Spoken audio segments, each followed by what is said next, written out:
The production of Tesla electric cars in China will be stopped in the first half of July in connection with the modernization of equipment and production facilities. This is reported by Reuters.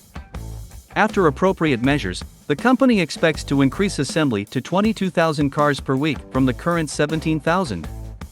Tesla expected to reach new production capacity by mid-May, Model 3 in 8,000 units and Model Y in 14,000 units, but this was prevented by antivirus measures after a new outbreak of the coronavirus. Because of this, the volume of Tesla's output in the second quarter will be about a third lower than in January-March of this year.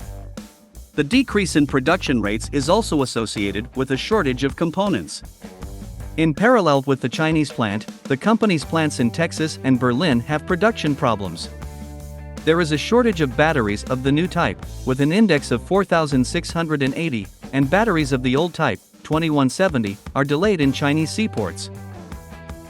The shortage of components led to a delay in the delivery of cars to buyers. For example, customers from European countries will receive their cars no earlier than the fourth quarter of this year, and they will reach Australia only in the first quarter of 2023. Buyers in China can order a car and receive it only after 2 to 5 months. Previously, the head of Tesla, Elon Musk, predicted difficulties in the world economy.